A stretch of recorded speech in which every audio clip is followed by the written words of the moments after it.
So this video is going to be kind of a mukbang because I'm hungry. I saw Haley from Pages of Haley do things that she hates in books, and I was like, why have I never done this video?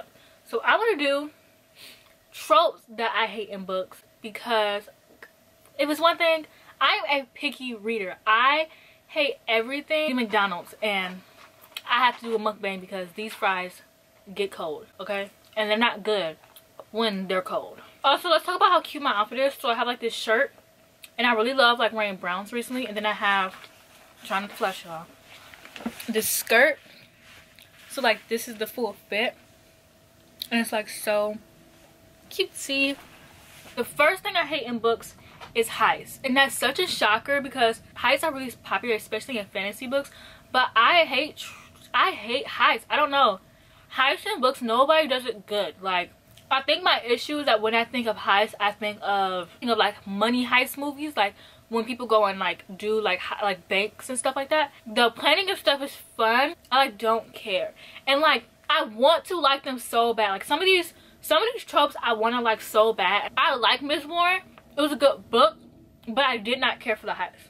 Six of Crows, I do not care for Six of Crows. Even the Gilded Wolves, like I like the Gilded Wolves, but I just don't care about the heist. Like when it gets to the part of the heist, I like no longer care. I also hate quests in books, which I'm a fantasy reader, so that's all fantasy books are. But there's something about that journey that's just so boring, and even when it's not a quest, like even in City of Brass when they were traveling from one place to another, I hated that. Like I thought it was so boring, and I think that's one of the big reasons why I did not care for the book. Like I do love fantasy, so I know that I don't like it, but a lot of times like I'm able to deal with it if it's written in a decent way. Like if the entire book isn't traveling, or if like the characters are interesting and have good banter. So obviously for these tropes there are things that like will work for me, but it's something about just like there's nothing to do. Like what do you have characters do on a quest? They do nothing. They do nothing. It's so boring. It's so boring.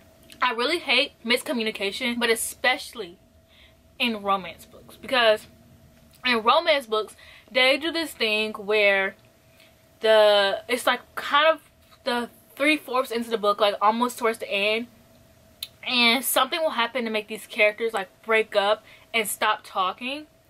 And it'll be like a really stupid reason. Like it'll be the dumbest reason ever. And it'll usually be the guy's fault. Sometimes it's the girl's fault, but either way it's stupid. And then right after that point, they'll apologize, they'll confess their love for each other, and then they'll get back together, and then the end of the book. I feel like I'm just so tired of seeing it. Like, why do all couples in romance have to go through that point where they break up and they have to, and it's like a test to see if they really are interested or in each other or really love each other? Like why do we always have to sit through like that test of their love? Like, it's because that's essentially what it is. It's like to show the audience like, no, they really do love each other. But it's like, we can see that, you know, you don't have to make us witness them fight for some stupid reason. Like it's always stupid. It's never anything logical. Like it's never anything that I could see someone actually being mad at someone else for. Like I will understand if authors did this and they had a reason for someone to be mad, but they never do. Like in the Unhoneymooners, that's kind of a spoiler.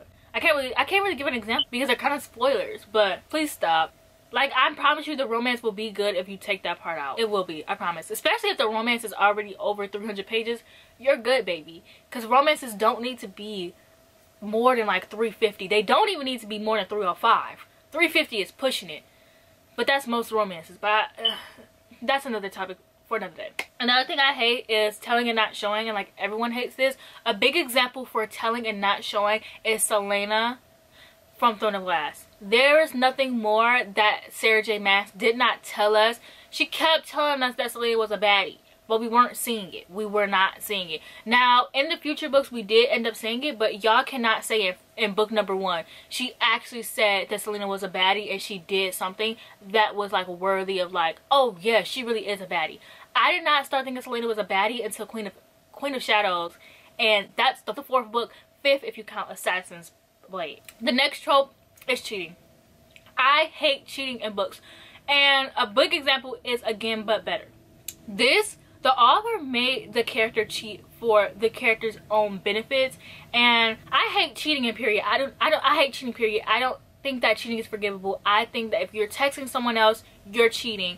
If you're entertaining someone else, you're cheating. If you find this person cute and you're attracted to them and you like their pictures and they DM you and you DM them, you're cheating. If it's something that you cannot tell your partner and know that your partner would not be mad at you for, that is cheating. I think that cheating is so disgusting. With that being said, I hate cheating in books.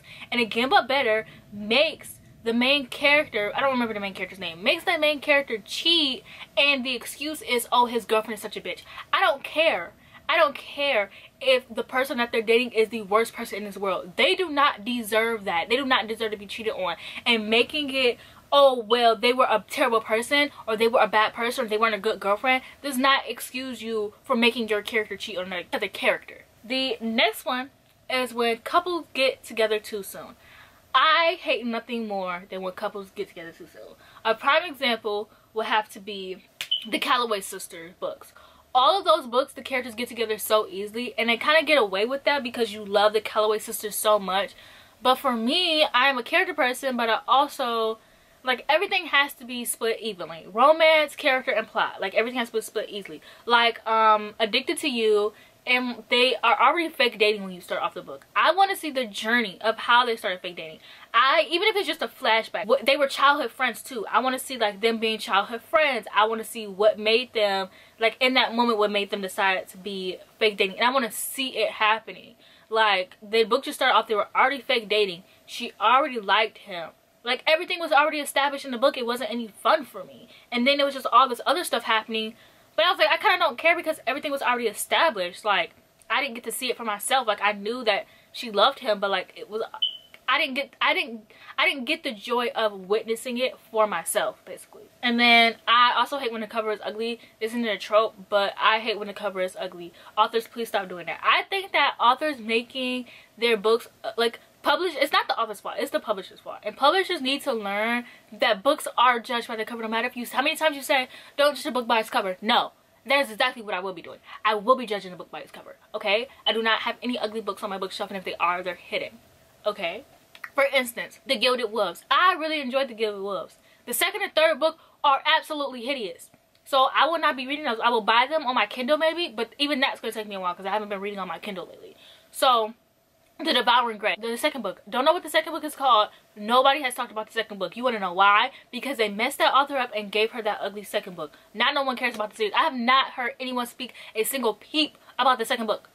A single peep. Now, Sarah J. Maas got away with it because she's Sarah J. Maas. You see what I'm saying here? Now, if you are a popular author, you are going to get away with that. But if you're a small author and this is like your debut novel, your second novel, the sequel to your book, the publishers really be messing up these authors, man. I hate fade to black in adult. I understand that a lot of people who read romance, they don't really care about smut, and they probably, it makes them uncomfortable. But I can still hate it, you know? Like, I can hate it and understand why it's there, okay? Two things can exist at the same time, and I hate it. If it's your first book, I can understand.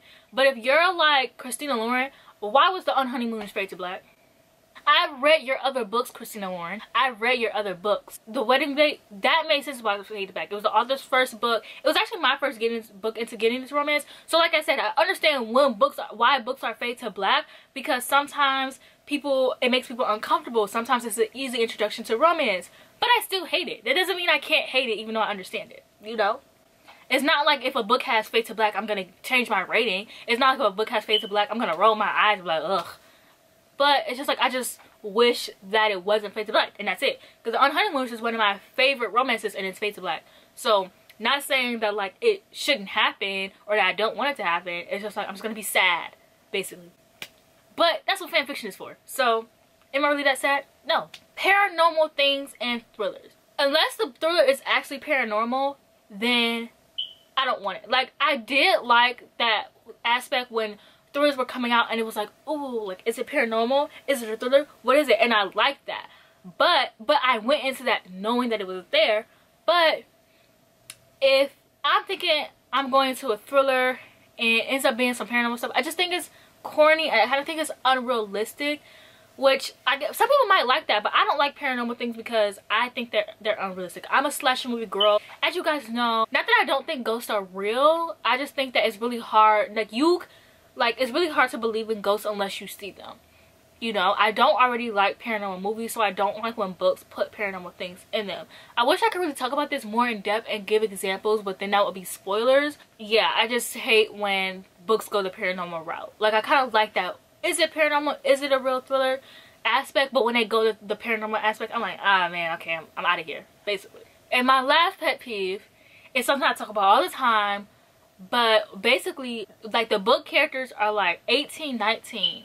And it's YA, but they sound adult, you know? Like, they talk like they're adults, like they act like they're adults, but it's NYA, and you're like, dude, no teenager acts like this. Like, you know that the target audience is people, like, YA is targeted towards teens, obviously, but when YA got really popular, it was like when around my age. So now that we're getting adults, instead of making new adult a genre, I rant about this all the time. It's my favorite thing to rant about.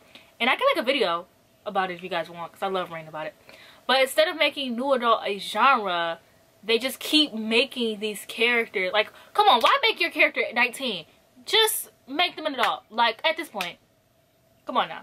Like, they keep trying to push these boundaries, like, okay, how far can we go to push into YA until it's new adult, and then we'll just stop right at this, right where the terms are new adult. We're gonna stop right there. And it's like, why? Like, new adult is a good genre. I think new adult could be really popular. Like, when YA became a genre, we all were reading YA, and now we're growing up, and it's nothing that there's wrong with YA, but it just would make more sense to make these books new adult, because those YA books are targeted towards us who are adults now. Like, there aren't any, or that I know of, there aren't any YA books that are under the ages of like 16. Like, there's no YA books for 13 to 16 year olds. What are they reading, middle grade? Like, there's nothing wrong with that, but sometimes you want to read books in your respectable age group. And I'm getting to the age where I'm gonna have to just read straight up adult books, and I'm already doing that. And there's nothing wrong with that, because I'm already doing it. But it's just like, I want to read books about people my age, you know? The authors are making these books like the Gilded Wolves. Those characters sounded like grown-ass people. Like, they sounded like grown-ass adults. Come on now. And you want me to believe that they're like 17, 18, 19? Like, okay. Like, you know what I'm saying? It's like, we know who your target audience is, and there's nothing wrong with reading YA, but why just not make new adult a genre? Anyways, that's it for this video. Please like, comment, and subscribe, and if you made it to the end, leave a mushroom emoji for me in my cottage room. And I'll see you guys in the next one.